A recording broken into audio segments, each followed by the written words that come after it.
Hello and welcome back. This is Dana Sparks welcoming back to you to part 2 of License Law for Agents and Brokers, GREC course number 65208.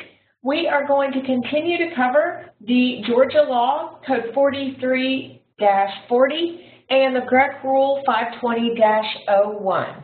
Thank you so much for joining us, and let's continue on. So the rest of the course is going to cover broker relationships, handling transactions, management responsibilities of real estate firms, advertising rules, and licensees acting as principals. Again, I'm going to refer you to the handout that you got for this class. That is going to have supporting material as we go along.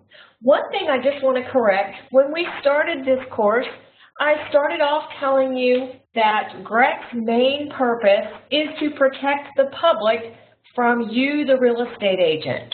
Well, that is their primary purpose, but additionally, they are charged with protecting one real estate agent from another real estate agent as well. And they do that by enforcing the license law and GREC rules that go along further delineating what license law is. So you as an agent, you have recourse with the Real Estate Commission against another agent, provided that that other agent has violated license law. So let's continue on. Brokerage engagements. This is GREC Rule 520-1-.06. And what we're going to talk about is brokerage engagements. Each exclusive brokerage agreement must be fully set forth its terms and have a definite expiration date. So this is for your buyer brokerage agreement as well as your listing agreement. At the time you actually get the client, the buyer or the seller, to sign the brokerage engagement, the licensee securing it must leave the person signing it with a copy, as you must do with any real estate document that they sign. GREC prohibits the acceptance by brokers of a net brokerage engagement and hereby makes it obligatory upon the broker to add the broker's fee, thereby notifying the client of the gross price of the property and the broker's services.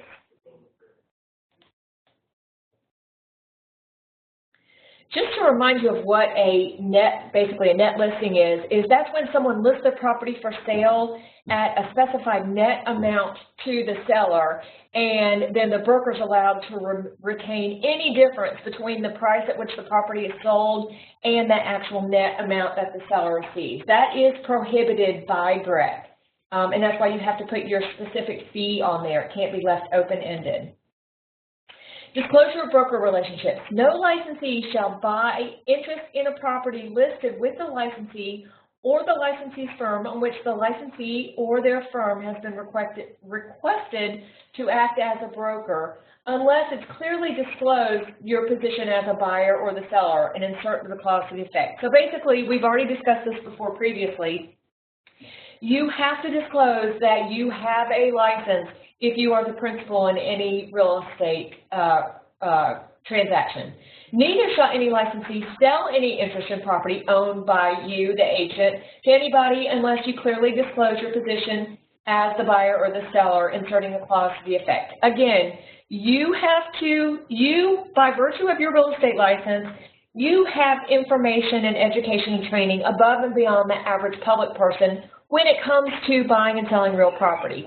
So what that means is that you have to disclose that you are a duly licensed agent in the state of Georgia so that you are broadcasting to the quote-unquote unsuspecting public that you are you do have a real estate license.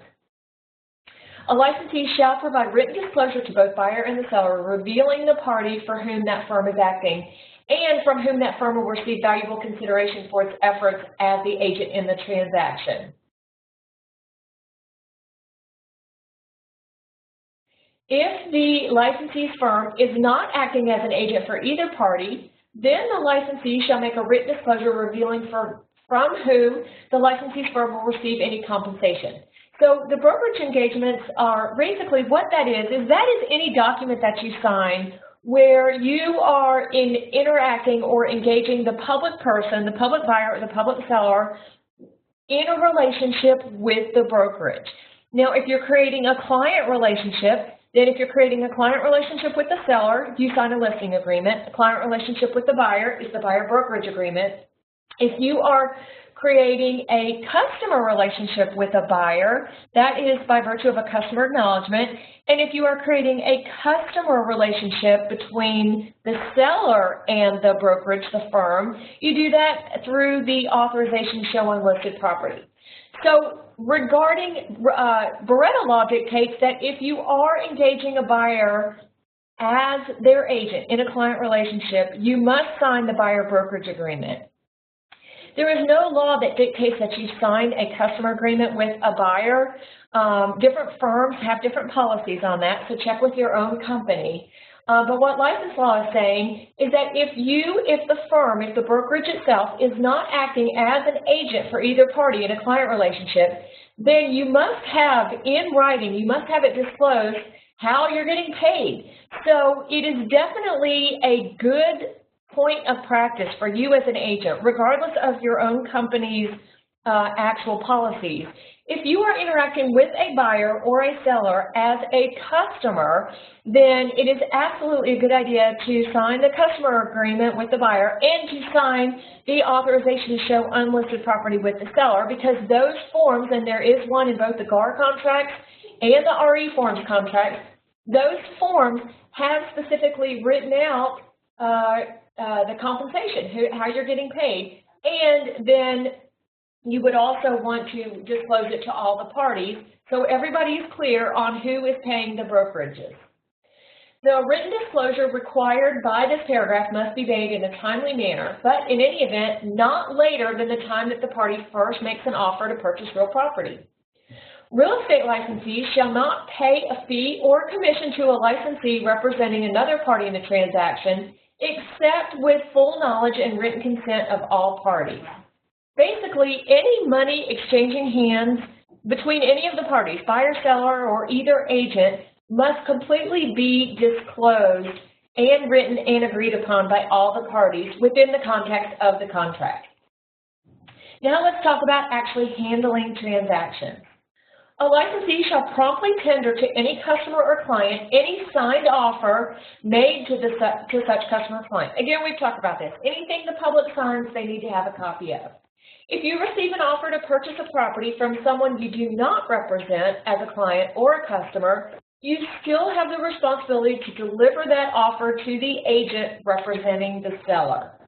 So regardless if you aren't involved specifically in like it says, if you're not working with the public as a client or a customer, let's say you have an expired listing, so to speak, and inadvertently you receive an offer on a property that you no longer are affiliated with, per GREC Rule 520-1-.10, parentheses 1, you do as a licensee have a responsibility to deliver that offer to the agent who is now representing the seller. A licensee who obtains an offer may negotiate a sale directly with the owner if you know that the seller has written agreement for the property that does provide for you to be able to negotiate that service. We've talked about that before too, that you cannot negotiate with another brokerage firm's client unless there is specific written permission to do that. A licensee preparing or signing a brokerage engagement or an offer shall include the license number of each firm and the licensee participating in the transaction issued by GREC. So you, in any brokerage engagement or offer that you sign, you have to have your license number and you have to have the firm number. That's that firm number from GREC. That it typically starts with an H, and it is pre-printed on your contracts when you're accessing your forms through the MLS system, through one of those automated systems. If not, check with your firm and find out what their correct firm number is. A licensee shall provide, let me go back for a second. This is important to know too. Because of this law, when you are writing an offer on a HUD contract, the HUD contract forms do not have a place for these numbers. So make sure that you comply with law and the GREC rules and write that in somewhere in that contract. A licensee shall provide a copy of any document used in a real estate transaction to any individual signing such document. You think think it's important that the public gets a copy of what they sign? I'm beginning to believe so. If any offer is accepted and signed by all parties, copies of that document shall be properly distributed, one to each person signing the document and one to each brokerage and firm involved in the transaction. Copies of the real estate contracts, brokerage engagements, closing statements, and other documents are required by law to be maintained in a broker's file for 3 years and shall be made available to authorized agents of GREC upon reasonable request and at reasonable cost to GREC. Brokers must keep copies of the documents cited in this paragraph include brokers identified in a contract, brokerage engagement, or closing statement related to the real estate transaction, firms that participate in the negotiations of a contract or brokerage engagement related to the transaction, and brokers required to maintain a trust account. Copies of documents and records required to be maintained may be kept in any record storage system, either paper, film, electronic, or other media, as long as copies can be produced and they're made available to GREC. Film. Y'all remember microfilm, microfiche they used to call it? No licensee shall falsify or be a party to the falsification of a document involved in a real estate transaction or knowingly represent either verbally or in writing to a principal or any interest in the third party. So the following is what you absolutely cannot falsify. Any amount other than the true and actual price, an amount other than the true and actual down payment, any amount other than the true and actual earnest money, security deposit, or other trust fund or such trust funds that have been tendered in any form other than its true and actual form, a payment of trust funds in cash when in fact some other method is made, or an artifice, contrivance, or machination with the intent to deceive. Any or all of the above practices shall absolutely constitute misrepresentation. All right, you guys, let's talk about disclosures of commissions, fees, rebates, or other valuable consideration.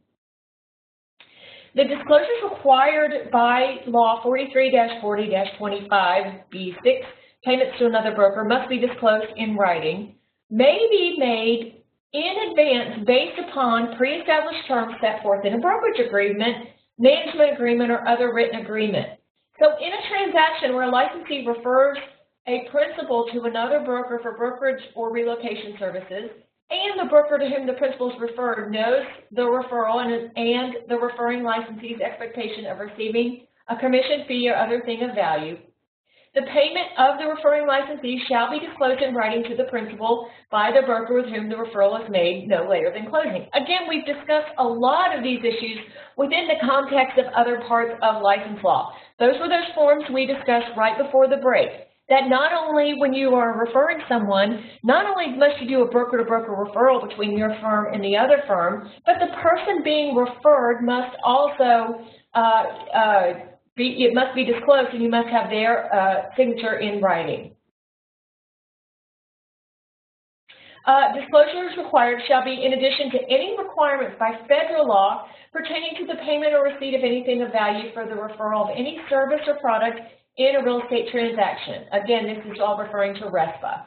For the purposes of this law, the term licensee's principal shall mean the client or customer of the broker if the customer is working primarily with the broker and not being represented by another broker in the transaction. A licensee may rebate to a principal any part of the commission, fee, or other compensation received by the licensee related to the transaction as long as it's disclosed on the closing statement. So you can rebate part of your commission or any fee or anything of valuable consideration back to any of the parties in the transaction, but it must be on the closing statement, and the rebate must not mislead any other licensee, principal, or the lender, or closing attorney, title company, government agency, so forth and so on, regarding the source of the funds to complete the transaction, or regarding the financial resources or obligations of a buyer principal.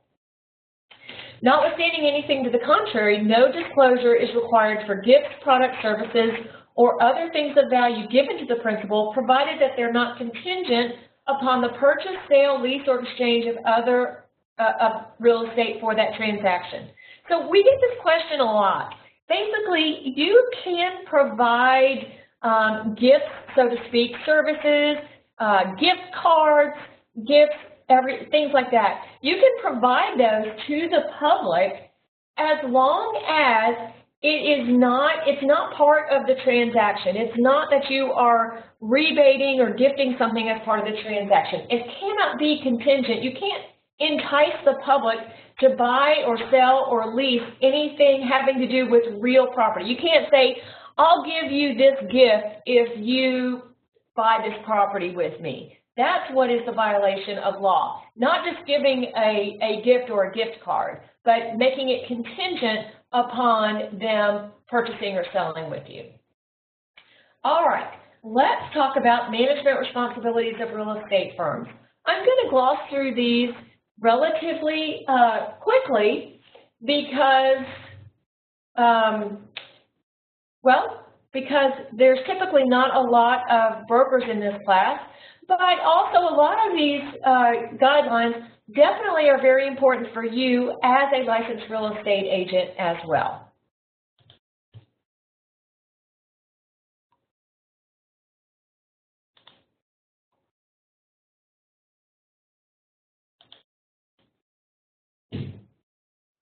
All right, so let's talk about management responsibilities. AB and QB affiliated with multiple firms. AB stands for associate broker and QB stands for qualifying broker. So you are an associate broker with a firm if you have your broker's license, but you're not the actual qualifying broker of that company. Therefore, you are an associate broker with the firm. So AB and QB affiliated with multiple firms. A person who's licensed by CREC as a broker or qualifying broker of a licensed firm may serve as the broker or qualifying broker with one or more other licensed firms. A person licensed as an associate broker and affiliated with a licensed firm may serve as the broker or qualifying broker for one or more other licensed firms, provided that such person has notified in writing the broker with whom he or she is affiliated as an associate broker of his or her intended services as a broker or QB with another firm. Basically what that means, if you have a broker's license, you can be qualifying broker of one firm and an associate broker with another firm. If you just have a salesperson's license, you can only be associated with one firm. But your broker's license, you can be qualifying broker of one firm and associate broker of another firm. You cannot be associate broker with more than one firm. All right, utilizing unlicensed personnel. Whenever a licensee who's affiliated with a broker engages in support personnel to assist in the conduct of real estate brokerage business, both the firm and the affiliated licensee are responsible for the acts of the support personnel and for assuring that the support personnel comply with the requirements of this rule and license law, and for seeing that any licensed support personnel are properly licensed with the firm. Unless such support personnel holds an active real estate license, the support personnel may not perform any duties and tasks of a real estate licensee and may perform only ministerial duties, those that do not require discretion or the exercise of a licensee's own judgment. Nothing in this rule shall prohibit an individual employed by a broker to assist in the management of property from undertaking those activities permitted by that following law.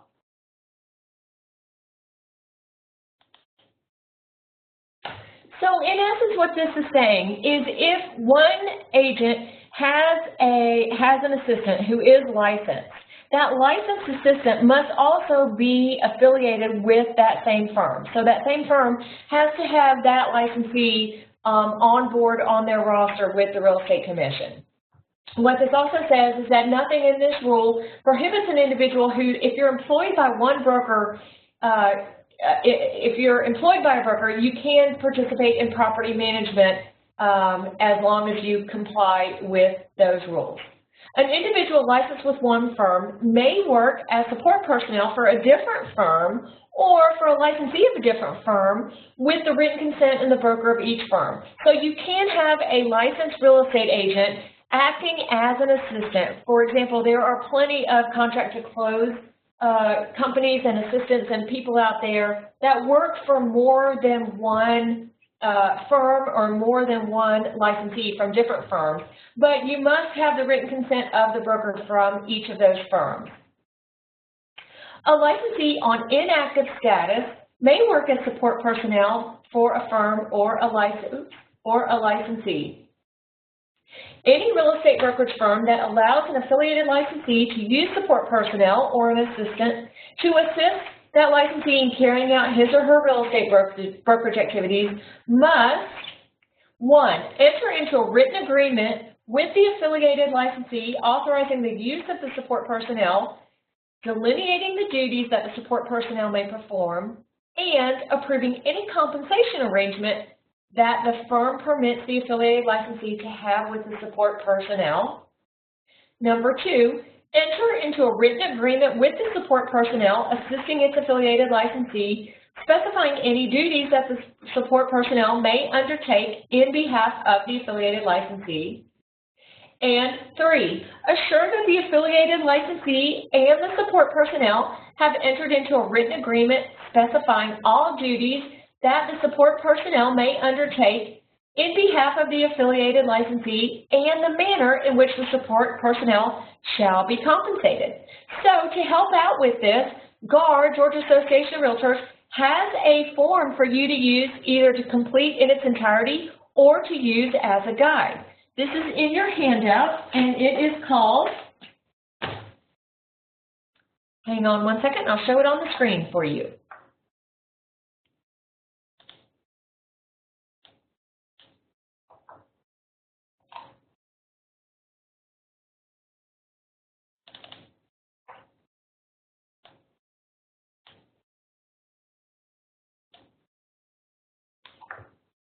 Here we go.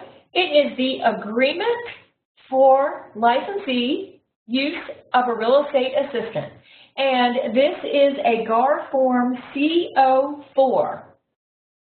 And basically what this is this, again, as we've mentioned previously throughout this class, the GAR forms and the RE forms are all designed with license law and GREC rules in mind. And what this form is the agreement between the agents, if one agent is hiring another one as an assistant. And you fill in the name of the broker and the licensee and the assistant. So the date goes here, the broker name goes there, licensee, and the assistant name.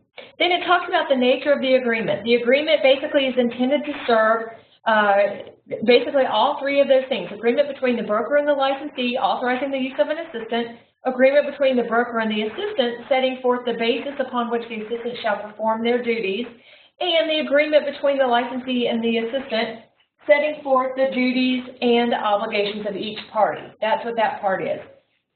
And then you fill out the nature of the relationship regarding if the relationship is that of independent contractor or employee. And you talk about the compensation and the term of the agreement. And here we talk about the types of assistants, if it's a licensed assistant or an unlicensed assistant. And then this agreement goes on to completely delineate the duties of the assistant, whether that be a licensed person or an unlicensed person, and what that person may perform and what that person may not perform. This is in direct compliance with the Georgia Real Estate Rule 520-1-.076E and F, and we'll cover those a little more in depth in just a minute. Then there is a paragraph about approval to perform additional work, liability, assignment, confidential information, management of property, the entire agreement, so forth and so on, all the legalese that you find in other contracts, and then it is signed by the parties. So again, that is a GAR Form CO4. Definitely you want to check with, if you do have an assistant, whether that person is licensed or not licensed, you definitely want to check with your broker and find out if your broker wants this form completed, or if you guys are completing another form not from this specific form. Make sure that it complies with license law and covers those issues. So you can use that either in its entirety or as a guide. So back to management responsibilities. In order to provide reasonable guidelines for licensees and support personnel, the Real Estate Commission has identified the tasks that licensed and unlicensed people can and cannot perform.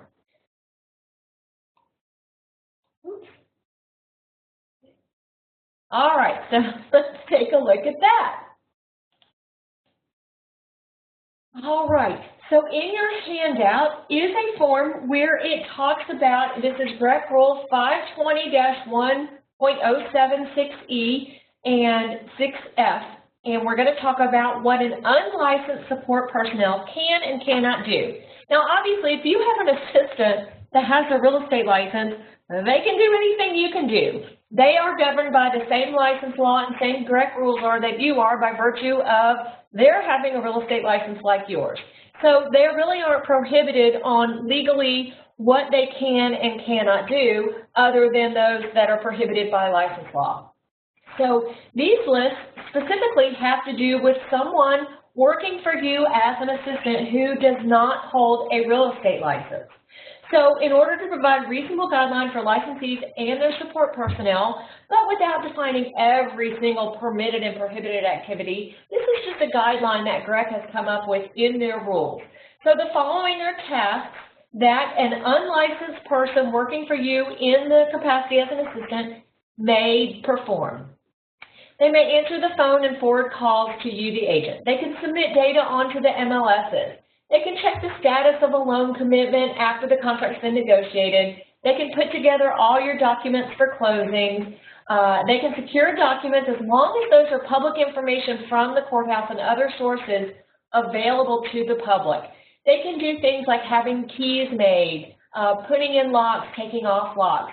They can write your ads and promotional material for the approval of the broker, because as we're going to discuss in a minute, all marketing and advertising must be done under the direct supervision of the broker.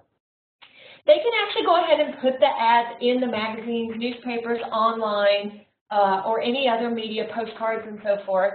They can, this unlicensed person may receive and record and deposit earnest money deposits and advance rents. They can type in contract forms as directed by the licensee and the broker. So you know, as long as you tell them what to write, they can actually fill out the forms for you. They can monitor personnel files and license reports from the commission. They can compute commission checks, put signs on property, remove signs, so forth and so on. Order items for routine repair. They could act as a courier, delivering documents, picking up keys, things like that. They can schedule appointments for you. They can arrange dates and times for inspections or any walkthroughs or roofing companies or repair people, so forth and so on. They can arrange dates and times for mortgage application, walkthroughs, closings, scheduling open houses. They can accompany the licensee to an open house or showing only for security purposes, and they can perform physical maintenance on a property. So now let's talk about what someone working for you as an assistant, if they do not hold a real estate license, what they cannot perform. They cannot make cold calls by telephone or in person or otherwise contact the public for the purpose of actually getting a lead, securing a prospect for a listing, a lease, a sale, 1031 exchange, property management. So they cannot, like I said, they can't really solicit a lead for you. They may not hold an open house or hold a kiosk, for example, in a mall. They can't hold open, they can't work a booth if you hold a booth at a trade show or trade fair or any type of craft fair or anything like that out in the public. They cannot prepare promotional materials or ads without the review of you as the licensee, the agent, as well as the supervising broker. They may not show property for you. So any showing assistant that you have absolutely must be licensed. An unlicensed assistant working for you may not answer questions regarding anything having to do with the title of the property, anything having to do with financing or closings other than the time or the place. They may not answer questions regarding a listing except for information on price and amenities as expressly authorized in writing by the licensee. So basically, they can read a flyer out loud to the public. They may not discuss or explain a contract, listing, lease, agreement, or other real estate document to anyone outside of the firm. They may not negotiate or agree to any commission or commission split or any type of fee, management fee, referral fee, or anything like that. They cannot negotiate with your money or your broker's money. They may not discuss the attributes or amenities of a property under any circumstances with a prospective purchaser or leasee. They may not discuss with the owner of the property the terms and conditions of the real property offered for sale or lease. They may not collect or hold deposit monies, rent, or other monies, or anything of value received from the owner of real property or from a prospective purchaser or lessee. They may not provide owners of real property or prospective purchasers or lessees with any advice, recommendations, or suggestions regarding the sale, purchase, 1031 exchange, or lease of a property that's listed or that is under consideration to be listed or currently available. And the unlicensed assistant may not hold him or herself out in any manner, either verbally or in writing, as being licensed or affiliated with a particular firm or real estate brokerage as a licensee. So again, basically what all of this means is someone who is not licensed may just perform ministerial acts on behalf of you, the licensee, as well as on behalf of the broker. Any specific questions, again, those are just guidelines. So any specific questions that you may have regarding having an assistant, whether that be someone to work with you full-time or having someone just to do your administrative work or someone in a contract-to-close type capacity, please make sure you fully understand the GREC rules and feel free to sit down with your broker and go over items that specifically they may or may not do. Again, those that we just went over are merely guidelines provided by GREC. All right, 2 more topics.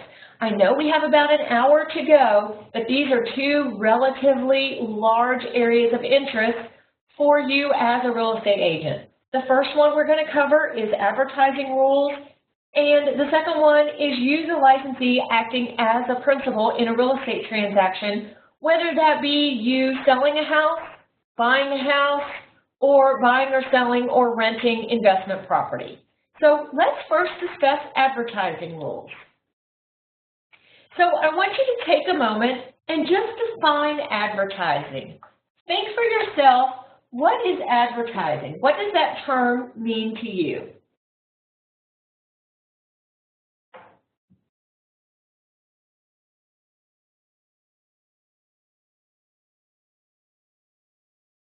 Now, for the next few minutes, I do want you to refer to, in your handout, there is a section, Marketing and Advertising, and it is just a brief synopsis of the next several slides that we are going to cover. So please go ahead and pull that out now so that you will have that as a reference. Advertising or an advertisement is any manner, method, or activity by which a licensee, through the use of any media, makes known to the general public real estate for sale, rent, lease, or exchange. Now I want you to think about the term media, because advertising we're used to hearing, and this GREC rule, GREC 520-1-.09, was actually, this GREC advertising rule was actually just amended May 14th, 2014. And what we're going over now is the amended version of what GREC has defined as advertising and media. So let's talk about media. What do you think media is? Think for a few moments and define to yourself what media is.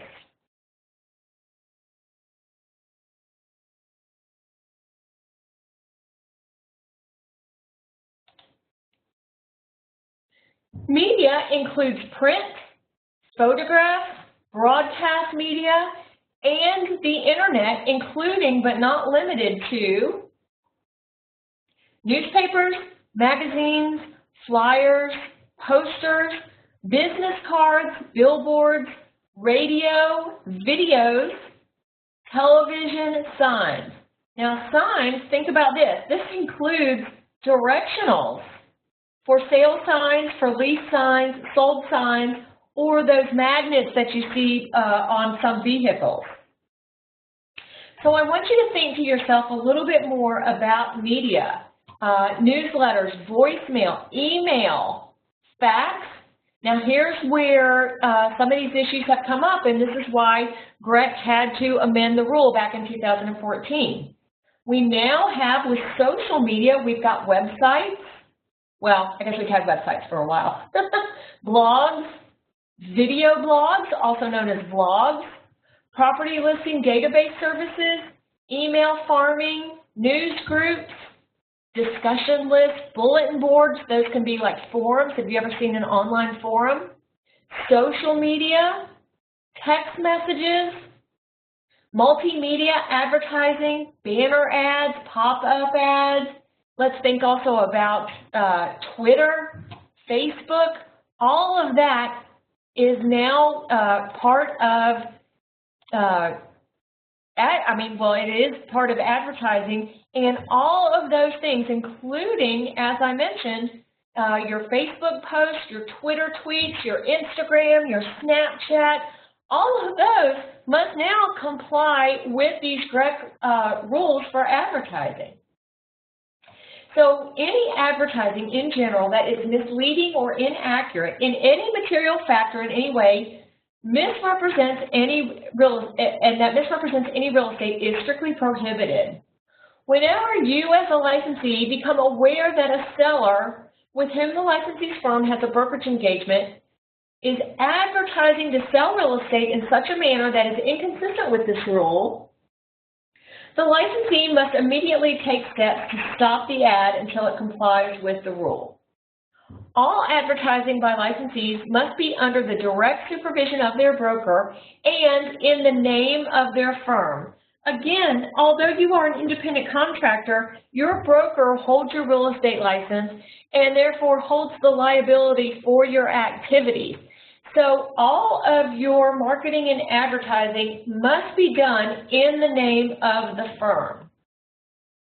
A licensee shall not advertise any real estate for sale unless the licensee has first secured the written permission of the owner. Some of these rules and laws should sound fairly familiar. We have discussed them in other categories of license law. But again, you must get the written permission of the owner before you can advertise any property for sale. When such permission is granted, a licensee advertising real estate that is listed with another firm shall clearly and conspicuously disclose the name of the listing firm unless that firm has expressly agreed in writing to waive those clear and conspicuous disclosures.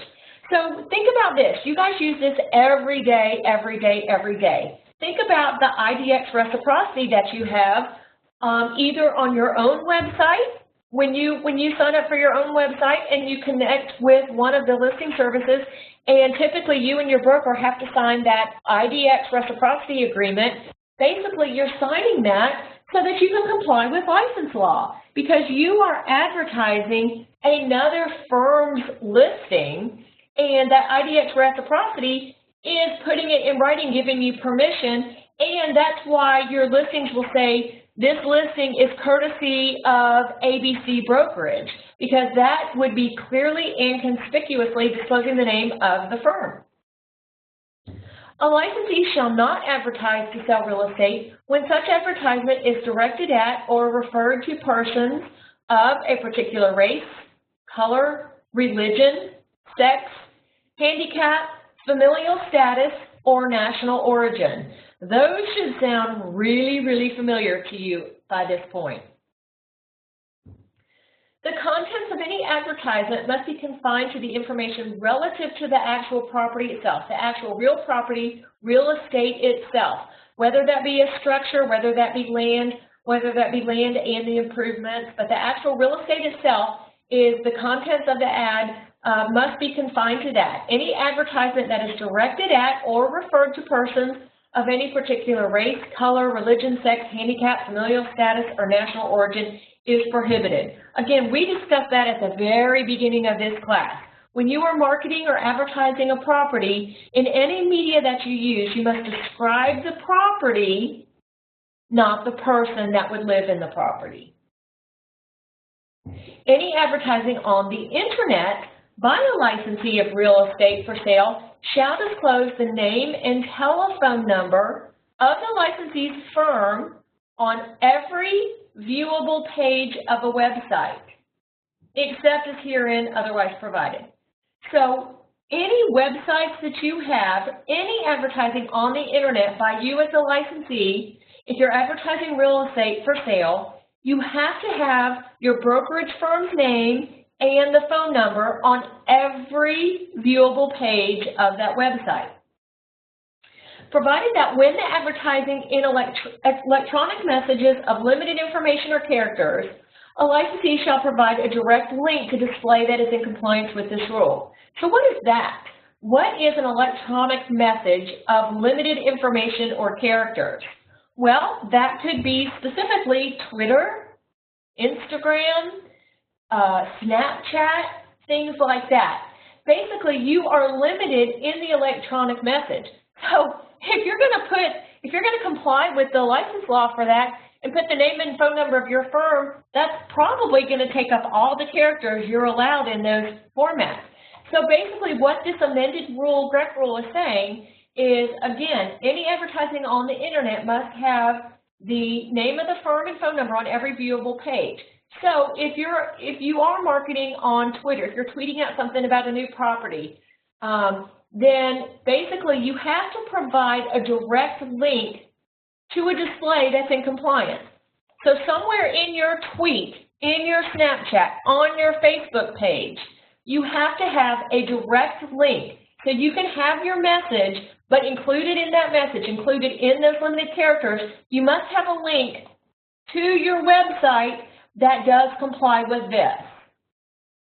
Basically, the public has to be able to click on a link, and the first time they click on that link, they get the information that does comply with license law.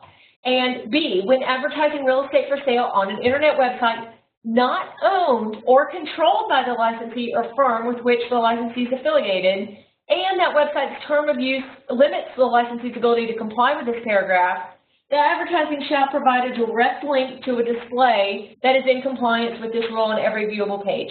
So this is talking about, GREC recognizes that we as agents and your firm, your broker and your brokerage firm, we don't have control over, for example, Trulia, Zillow, Homes.com, all of those internet, big party internet sites where your listings, by virtue of being in one of the MLSs or by virtue of your own company where it syndicates out to the public, GREC recognizes that you don't have direct control over what appears in Trulia and Zillow and so forth and so on.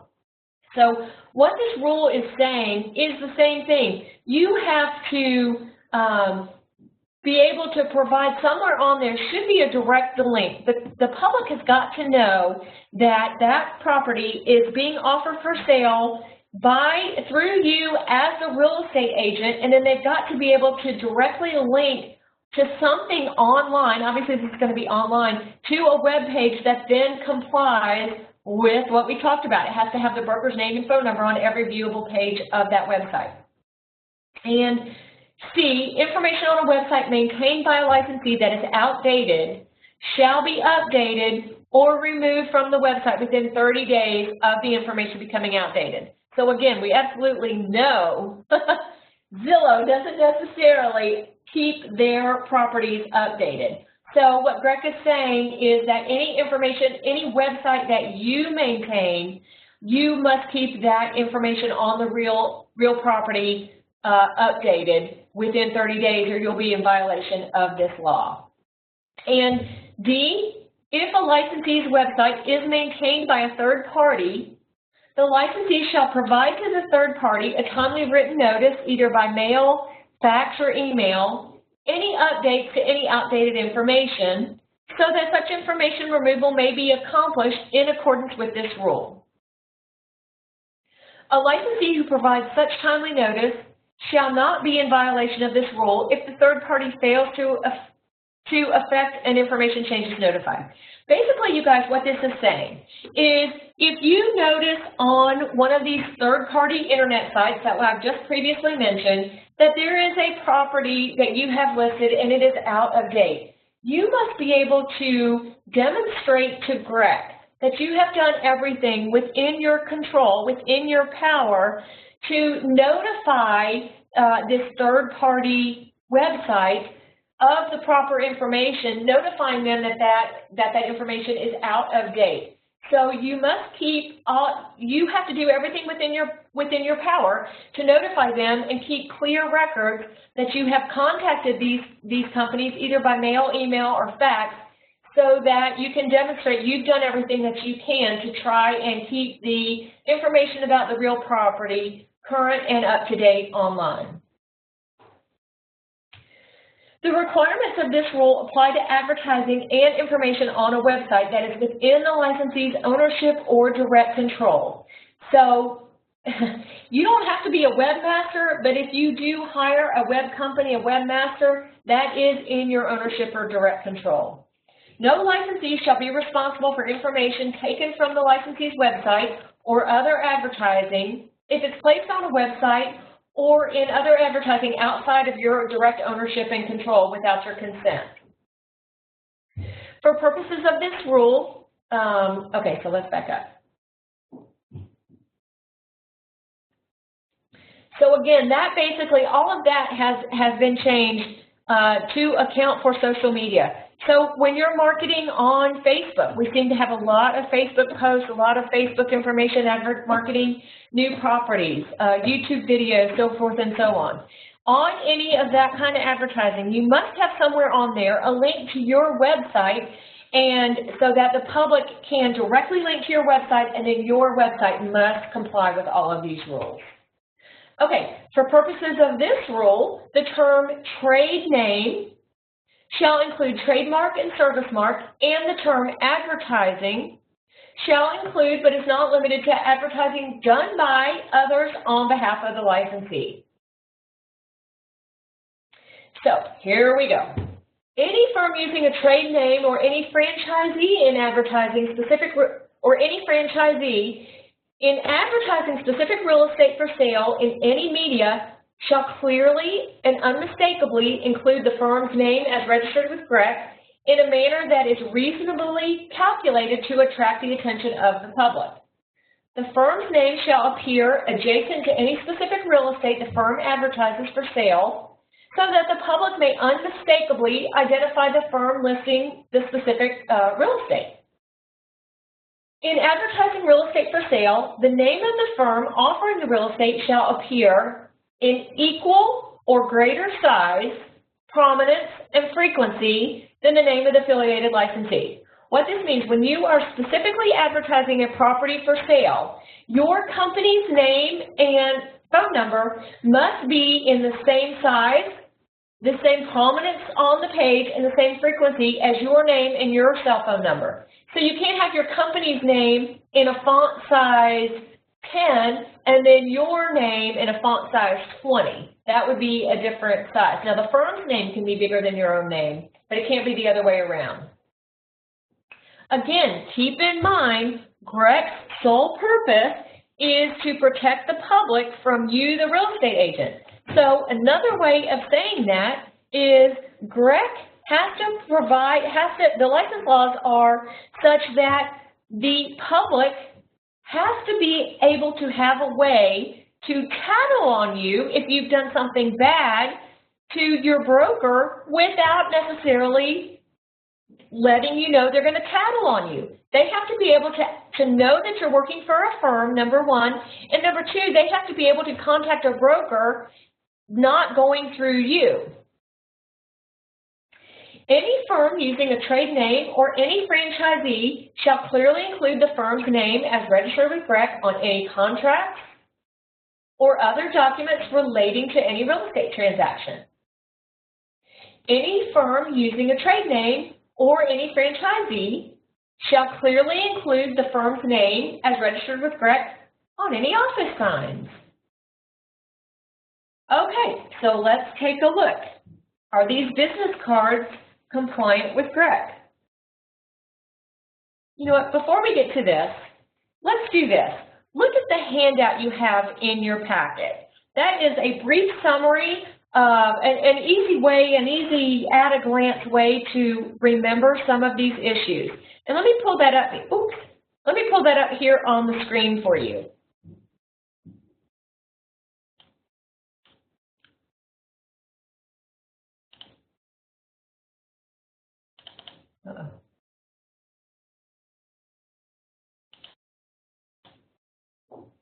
All right, so let's take a look. This is a handout in your packet, Marketing and Advertising. Basically, again, just a brief summary. You're required to review the GREC advertising rules and regulations, and this is where you can find the actual list of complete rules.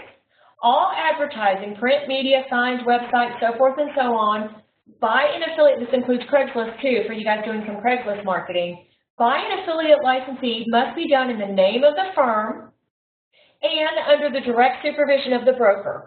When a licensee advertises a specific property or properties for sale, for rent, exchange, the name of the firm offering the property must appear, as what we just discussed, in equal or greater size, prominence, and frequency than the name of you, the affiliated licensee or group of licensees if you're working on a team.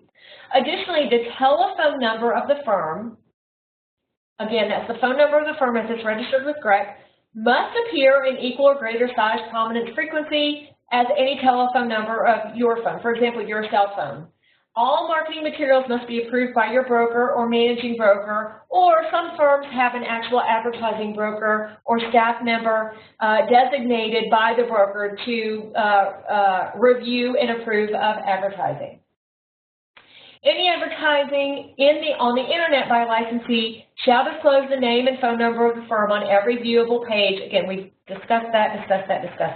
But here's what I want to bring to your attention. I think this little guide will help you greatly when you're trying to figure out how to market and what has to be included and not included.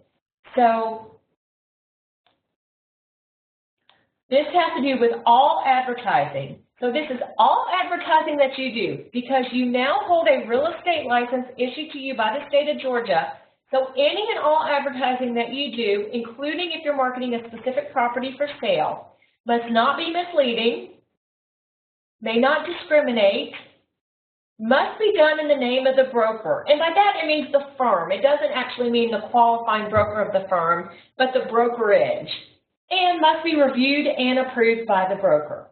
Now, if you are advertising a specific property, whether that is a house, apartment, subdivision, land, condominium, townhouse, so forth and so on, new construction, it is, when you're advertising a specific property for sale, it is absolutely required that the broker's name of equal or greater size, frequency, or prominence than the agent be included on that ad, and it is required that the broker's phone number be included on that ad in equal or greater size, frequency, or prominence than your cell phone number or any other phone number you may have.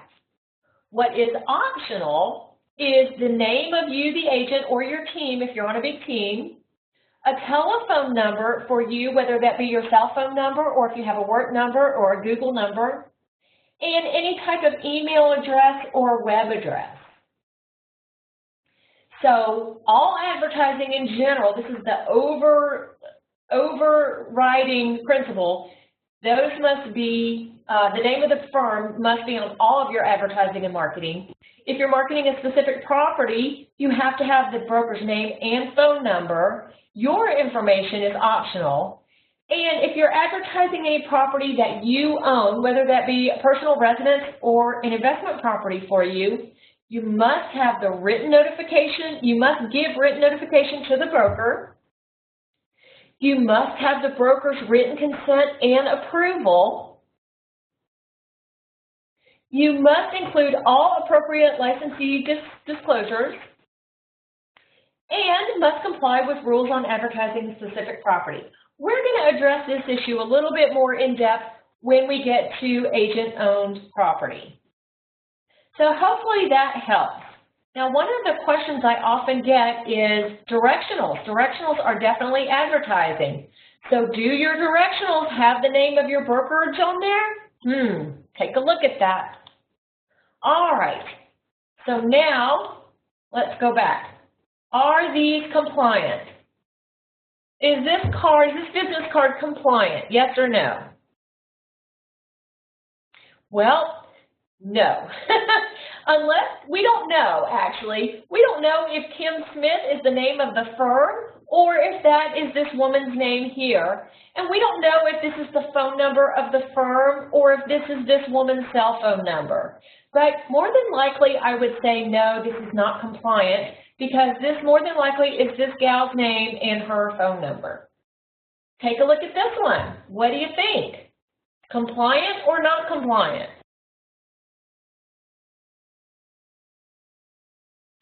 The answer is no, it is not compliant. RE/MAX in this case is the actual brokerage name, and this is this gentleman, Gord Fowler. So Fowler Luxury Homes is much bigger, it's in a greater size than the name of the brokerage firm. And on business cards, you have to have the firm's phone number. Again, the public has got to have a way to tattle on you without necessarily going through you. So they would have to have the name of the brokerage where they can actually get to a broker rather than just getting you directly. What about this one?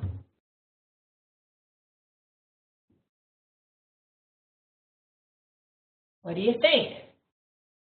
Well, the phone numbers, those are okay. It's got the office phone number and the cell phone number. Now, obviously, for this example, they're not real phone numbers. Now, let's take a look at this. Precision One Real Estate Services appears to be the name of the company. Mariah Lee is the agent's name. It's in the same frequency. There's one where it's her name and one where it's the name of the company, but prominence and size-wise, it looks like Mariah is a little bit bigger font than the name and logo of this real estate company. Now, I get asked all the time about the address, especially here in the Metro Atlanta area. You guys know how it is. You can have your office located in one part of Metro Atlanta, and yet you're going to end up selling real estate in a completely other part of town.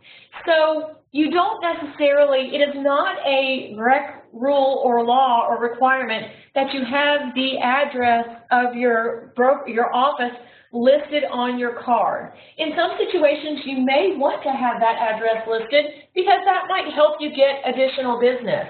But in other cases, if you tend to work business regardless of the geographic location, you may not want to put the address of your office on there because it may limit your prospects if a prospect sees that your office is in one part of the city and you're farming or you're out working in another part of the city. Again, that is not required by real estate license law or GREC rules. All right, let's take a look at this one.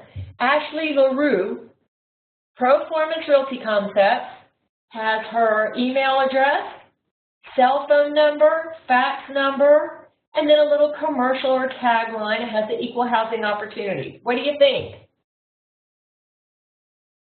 Definitely getting a little closer, but there's no brokerage number on here. Now, again, in those guidelines, the brokerage firm number must be on advertising specific property, but it also must be on your business cards as well. All right, in advertising specific real estate for sale, rent, or exchange in any media, again, this kind of goes over what we just went over in the handout that you have in front of you. Firms must include name of the firm as registered with GREC and a telephone number for the firm, except when complying with lawful restrictions such as covenants or local government ordinances that forbid the use of the firm's name on a particular type of sign. The name of the firm advertising the real estate for sale shall appear in equal or greater size, prominence, and frequency than the name of any affiliated licensee. The firm's telephone number shall appear in equal, greater size, prominence, frequency than the phone number of any affiliated licensee, and must be a number at which the public can reach a broker or manager of the firm without going through you, the agent, listed in the advertisement. Again, public has to have a way to tattle on you without going through you. Whether it's contained in a logo or standing alone, the name of the firm must be in equal or greater size, prominence, and frequency than the name of the affiliated licensee or group of licensees, which would be a team. A block advertisement in any print media that advertises various listings of a firm and includes the name of the listing agent next to each listing shall be in compliance with this rule if the name of the firm appears only once at the top of the ad in equal or greater prominent print size than any of the agents. Other positions are acceptable if the firm's name appears clearly, larger, more prominently. So think about that. That's like, for example, in the AJC Home Finder, sometimes there'll be block ads where a firm will take out a page or a half page, or an agent will take out a page or a half page, and in a lot of print publication books for real estate. Basically, what's that saying is you can have the name of the firm, like here, as the title. This would be the name of the firm up here, and then you can have individual blocks of property and different agents' names. And you don't have to have the firm name under each specific thing as long as this is prominent and it is obvious that all of the listings on this page are listed by this brokerage firm. A licensee shall not advertise to sell real estate in a manner indicating that the offer to sell real estate is being made by a private party not licensed by direct. Every licensee is prohibited from advertising under the licensee's individual name to buy any real estate or offer for any real estate for sale. And all advertising by you as the agent must be under the direct supervision of the broker and in the name of the firm. However, when a licensee wishes to advertise real estate owned, like if you own your own house, if you're selling your actual personal residence or an investment property that you own or land that you own, and which is not under a brokerage engagement, the licensee, again, this you need to check with your firm to see what their policy is regarding the manner within which you as the licensee can buy and sell real estate for yourself. But license law, Direct Rule 520, talks about the licensee you may do so provided the broker has been notified in writing, the broker gives written consent to advertise the specific property and approves the advertising, and whether the licensee, whether you, the agent, if you're active or inactive, the ad must include a legend, seller holds a real estate license or Georgia real estate license number, such and such. So even if your license is inactive, you still hold, if you have not relinquished your license back to the state, you still hold a real estate license governed by the state of Georgia, and you are still held to the Real Estate Commission license laws. So even though it's inactive, you still must comply with all of these rules and laws. A licensee shall not advertise that such licensee offers, sponsors, or conducts commission-approved courses, or such that licensee offers, sponsors, or conducts commission-approved courses in conjunction with an approved school or other organization unless you actually are a school or approved to conduct a course.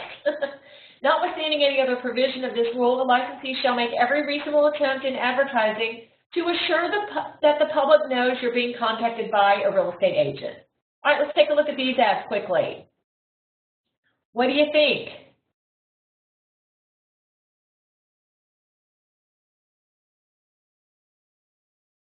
No phone number on this one. Oh, here we go.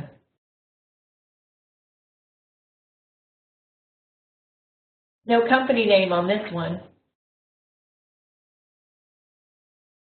Look at this one. This is a flyer. Or no, this might be an online ad. Yeah, this is a Zillow ad. No brokerage information.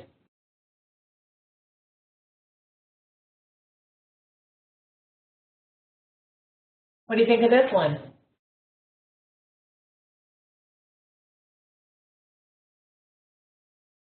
All right. Now let's talk about licensees acting as principals. Hang in there. We're in the home stretch. Basically, you as a principal, by principal that means you buying or selling real estate. You cannot do anything without notifying your broker in writing and gaining your consent.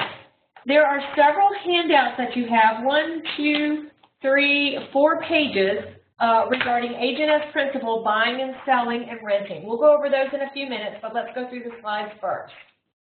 The actual GREC rules state, no licensee shall be permitted to list, sell, buy, exchange, rent, lease, or option or offer to list, buy, sell, rent, change, lease, or option real estate either individually or in multiple parcels in your own name or in the name of any other firm or entity in which you are an officer. For example, if you have an LLC or so forth, or employee, beneficiary, or member of such firm or entity, acting as a principal without first advising in writing the broker for whom the real estate licensee is acting. So your broker that holds your real estate license must be notified in writing of anything that you have to do with real property in the state of Georgia and has to give their consent.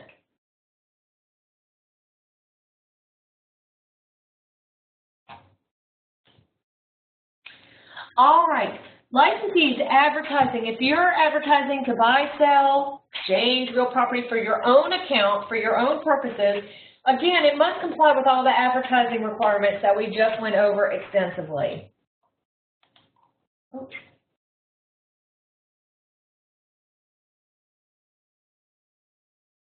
Okay, before we get to the fines in the slides, now let's go over, I thought I had more slides in that. Let's go over the handout, because agent acting as principal, we get a lot of questions on this because you as a real estate agent, hopefully you are taking advantage of your license either when you're buying or selling property for yourself for your own personal residence or as an investment method. Hopefully you are investing in a product that you understand, which is real estate. So, again, I am now specifically on the handouts that you have in front of you. Why do I have to tell my broker that I'm marketing a property that I own if I'm not paying a commission? Well, again, the fact that you now hold a real estate license, you have information, education, training, and knowledge above and beyond that of someone in the public. And therefore, you must disclose that to the public. And so what the license law states, what Georgia law states is, in order to protect the public, it requires a licensee to comply with its provisions, whether acting as an agent or as a principal.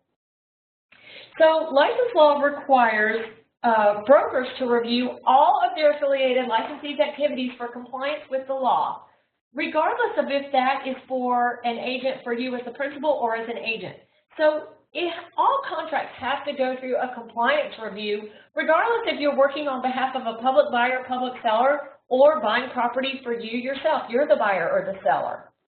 Whenever an affiliate intends to act as a principal or as a principal and an agent in handling his or her own real estate, real property, license law requires the affiliate to disclose his or her intentions in writing.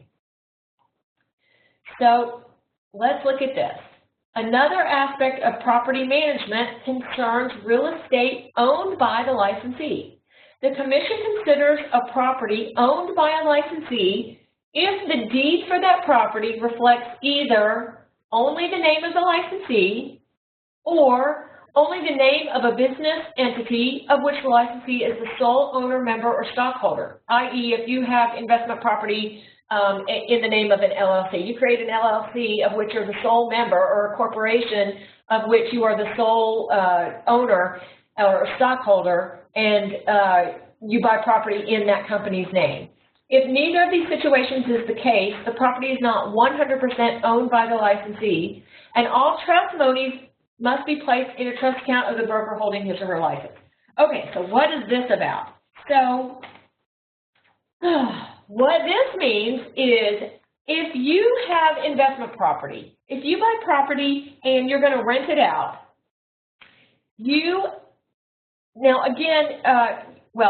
the law says you must own that property 100% on title if you are going to hold a security deposit on behalf of that tenant. 100% on title means you are the sole owner of that property. If you own that property with a spouse and that spouse is not licensed, regardless of your firm's policy, you absolutely may not hold a security deposit on behalf of a tenant in your own investment property. You either have to put that trust, you either don't collect a security deposit, or you put that trust money in your own firm's trust account, or you have to hire a property management company where they hold the trust money in their account. So let's say you're a member of an investment group or an LLC. If you are just one of many members and that investment group buys property as an investment strategy, same thing. That company cannot hold the security deposit because it is not 100% owned by you, the licensee. If a broker or any licensee under the direction of the broker owns rental real estate, all security deposits and other trust funds from those personal real estate assets must be placed into a designated trust account registered with the commission. If a licensee owns 100% of a rental property, the agent could get permission from your broker to set up a separate personal trust account registered with the commission. He or she must give the broker holding his or her license quarterly reports on the trust account, and the broker is still responsible for those funds. Again, all of the laws that we talked about earlier in the course regarding trust accounts apply here. This comes down to a firm's policy, whether a firm in and of itself is going to allow you, the agent, to hold trust accounts if you have rental property, and because you would have to open up your own trust account, and that account has to be registered by GREC, but you can't register it yourself with GREC. It has to go through your brokerage. So again, that is a firm decision whether that firm is going to allow you to do that. Regardless if a firm does or does not allow you to do that, you, the licensee, must have 100% ownership of that property in order to hold your own trust account if your firm allows you to do that. And then you have to do quarterly reconciliation with your firm. If a licensee does not own 100%, for example, as I mentioned, if you're the co-owner of a property, if you own it with a spouse or a child or a family member or somebody else, the licensee does not have a choice. You absolutely must use the broker's trust account to hold security deposits, earnest money, so forth and so on, or any other funds of any others related to the personal real estate activities. Many licensees own real estate other than their principal residence. Often licensees do not feel their broker should be privy to their personal real estate dealings. However, it is the broker that is liable and responsible for the funds related to any real estate activities that come into your possession, including if they have to do with your own personal property. So the broker can protect him or herself by having good policies, procedures, and independent contractor agreements that address the personal real estate transactions of licensees associated with the firm. If you, as a real estate agent, if you are into real estate investing, whether you have one property or several properties, you absolutely want to find out what your brokerage's policies are on you as the agent holding, investing in real estate. What happens with any security deposits? What happens regarding commissions? What part of it goes to the brokerage? What happens if you take a zero commission? Are there any fees due to your company? So forth and so on. Everything has to go through the brokerage by virtue of you being a licensee and will have to be checked through compliance. So definitely you want to have this discussion with your firm and your broker if you are investing in real estate. All right, let's take a look at this. Consider the following case. A salesperson owns 4 rental properties. Listed below are the multiple violations she committed. They resulted in a citation and a fine, reimbursement of legal, investigative, and administrative expenses to the commission, and additional education requirements for the salesperson. She failed to notify her broker in writing of leases on 4 of her personal rental properties. She failed to turn over security deposits to her broker. She commingled funds of others with her own. She failed to deposit funds received into a trust account. She collected a commission from a property owner and failed to turn over said commission to her broker. She failed to properly account for funds received from others. She failed to include her license number and the firm's license number on the leases. And she failed to submit copies of all the leases on her personal property to her broker. Here's another case study. An associate broker who personally owns three rental properties with another unlicensed person. Which of the following is true regarding the security deposits and rental payments? Security deposits must go in the broker's trust account, but rental payments can be paid directly to the associate broker. An associate broker must inform his broker that he is keeping the security deposit and rental payments in his personal checking account. The associate broker must place both the security deposits and the rental payments into a trust account. Or D, security deposits can be held in the associate broker's trust account if the broker agrees, but rental payments can be paid directly to the associate broker, and he must provide the broker quarterly reports. What do you think? Which one of these is true regarding the security deposits and the rental payment?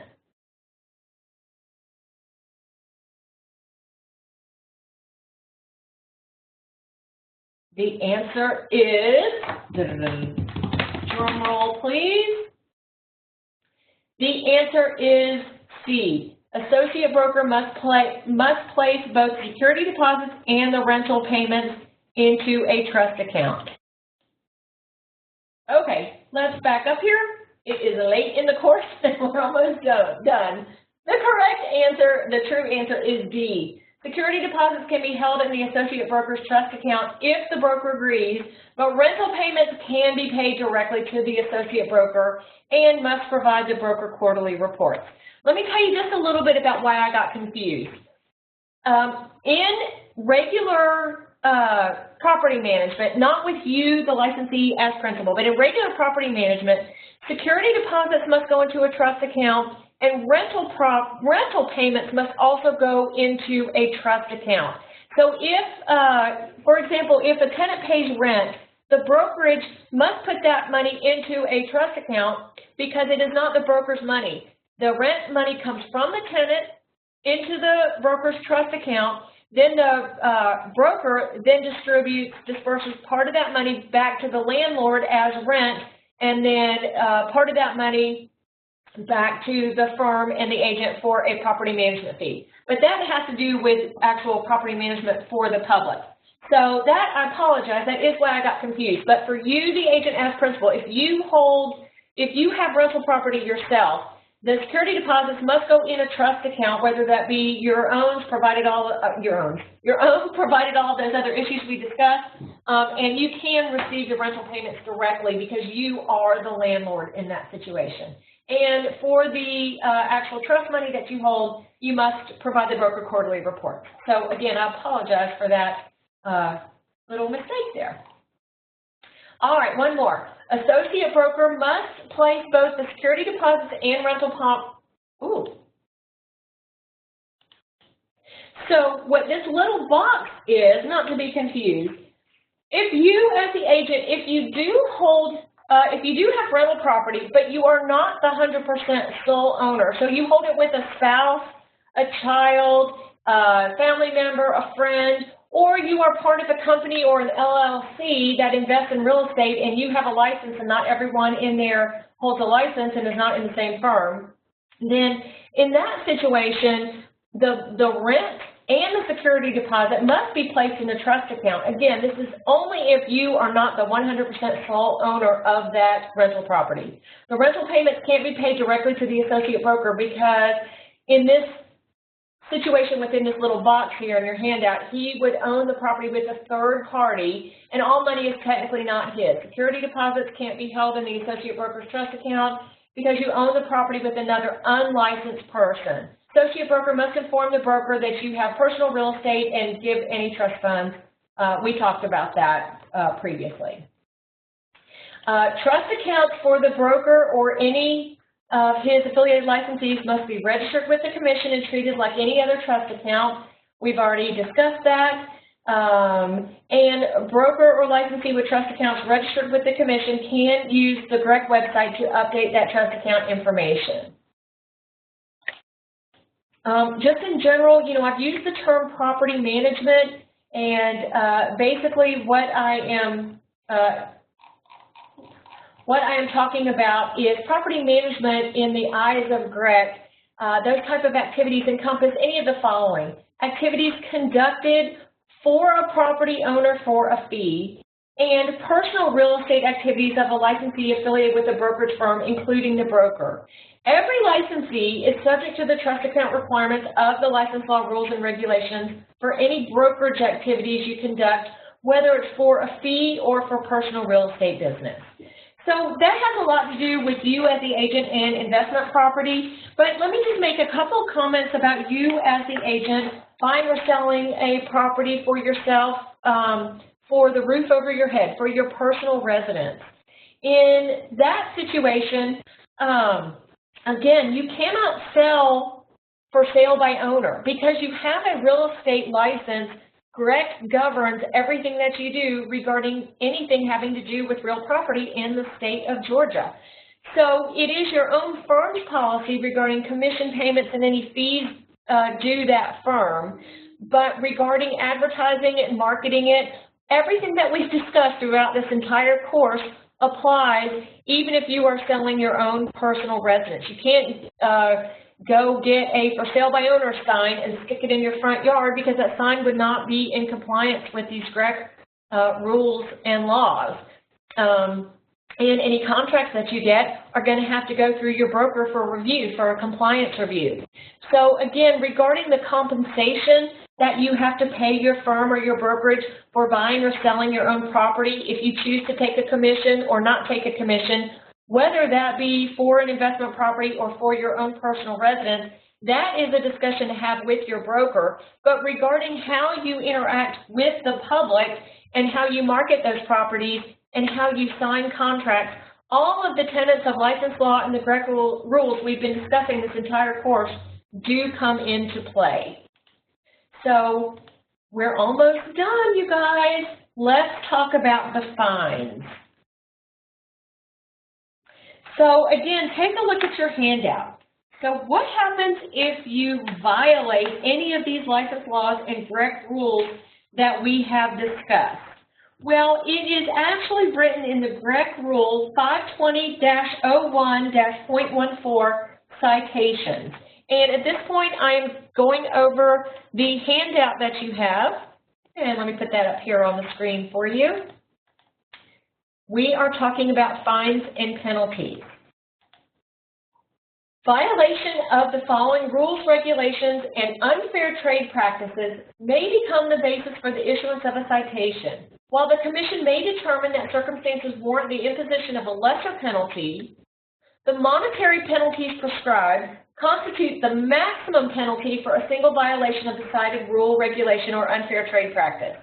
In the event of any conflict between the description of a violation in the schedule below and the language in the code section or rule, the actual, whatever written in the code section or rule shall control. So, if you violate any of these license laws or rules, whether you do it on purpose or accidentally, you are still subject to consequences, and these are the financial consequences, the penalties. More than likely, GREC will also mandate that you take some mandatory continuing education classes. You'll probably have to take this license law class as one of them if you violate one of these. But here are some of the monetary fines that you will be faced with. Failure of a community association manager, salesperson, or associate broker to turn over trust funds to the broker, here we go again, as soon as practically possible. Maximum fine, $500. Failure for you as an agent to include financing terms in a sales contract having a financing contingency, 500 buckaroos. So, you guys, If you are filling out a purchase and sale agreement for someone and that buyer is getting a loan, is getting a mortgage, you absolutely have to fill out, you're going to make the contract subject to financing contingency, you have to fill in those blanks. You cannot leave those blanks undone. You have to fill in the term of the loan, the interest rate, is it adjustable, is it fixed, so forth and so on. If you don't do that, you are in violation of license law, and you can be fined up to $500 for not filling out the contract completely. Failure of a licensee to provide a copy of any document used in a real estate transaction to any individual signing such document. We've already discussed how important that is to the Real Estate Commission. Maximum fine, $500. Where commission examination of a brokerage firm's operations reveal violation of requirements set forth in those rules, maximum fine, again, per incident, is $500. Where an examination of an approved school, real estate school, reveals a violation of the requirements set forth in the rules, $100 fine. Failure of a licensee, you as an agent, to present promptly a signed offer to a seller, or failure to deliver copies of an accepted contract to the parties, $600. Take a look at this one, you guys. Failure of a licensee to present promptly a signed offer to a seller.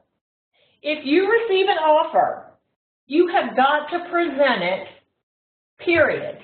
Or you are in violation of license law and can be fined $600. So if you are representing a seller and your property is under contract and you get an offer, do you have to present it? Absolutely. If you have a seller and you get presented an offer on a form or a contract that you are not familiar with, do you have to present it? Absolutely. Conducting business under a name other than that which is registered with the Real Estate Commission, $600 maximum fine. Where a commission examination of a brokerage firm's operations reveal trust account violation, $600 fine. Again, that's going to be per incident. Failure of a community association manager, salesperson, associate broker to notify the broker of personal real estate activities. Anytime you are doing anything having to do with real property in the state of Georgia, buy, sell, lease, exchange, so forth and so on, you can be fined a maximum of $600 per incident.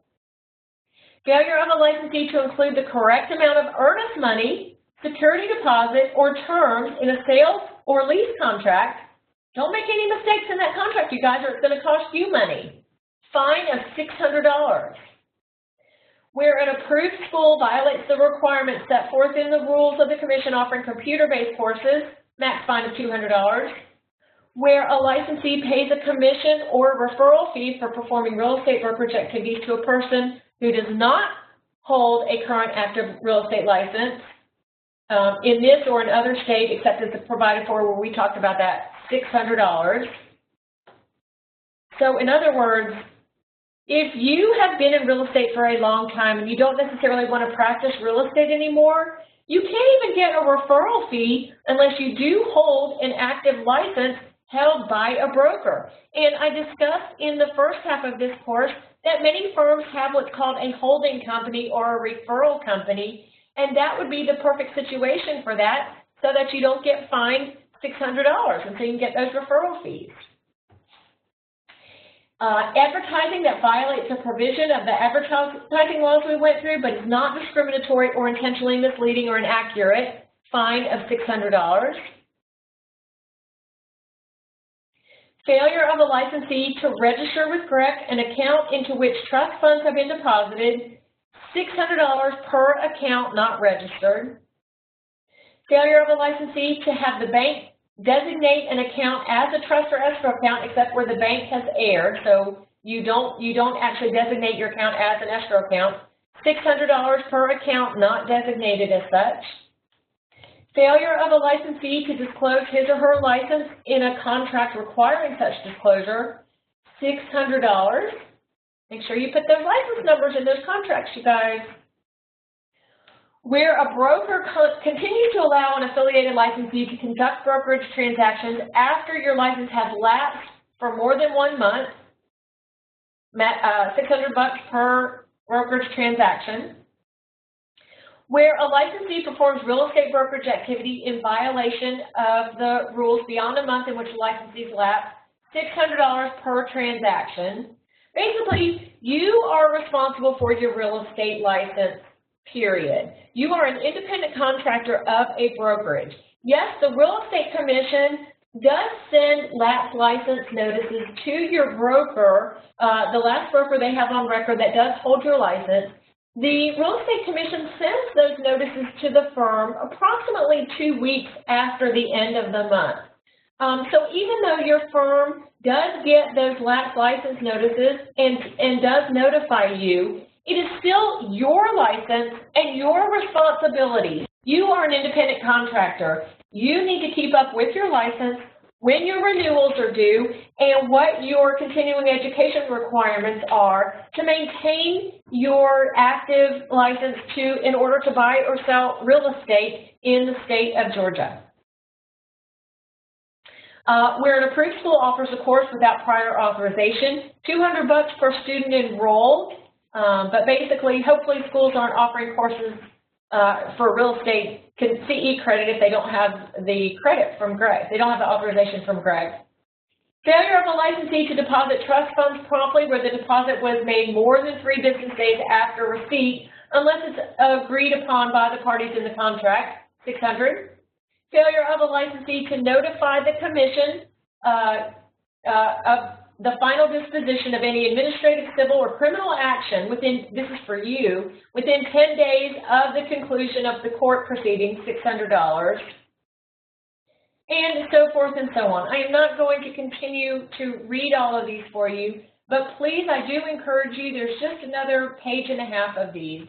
I do encourage you to read those so that you can see what the fines are. And again, these are just the maximum monetary fines, as well as more than likely you will be mandated for CE, different CE training as well. Greg does have the authority, as we talked about in the very beginning. They can revoke your license, and so those are some of the other penalties for violating these laws. I want to thank you guys so much for attending this class. I hope you have learned a lot. I want you to remember to please confirm all law questions with your broker and with the Real Estate Commission, and all contract questions with your broker or perhaps with an attorney, depending on the actual question. Please attend all of our additional courses that we host and offer. You may find those courses on eagentweb.com. Just click the tile that says calendar. We welcome all agents to all of our courses. These courses are offered through the Georgia Real Estate Academy, which is Greg School number 6915, and are hosted by Maximum One Realtors. Credits are typically recorded within 3 business days after the end of class. Again, I want to thank you so much for attending this class.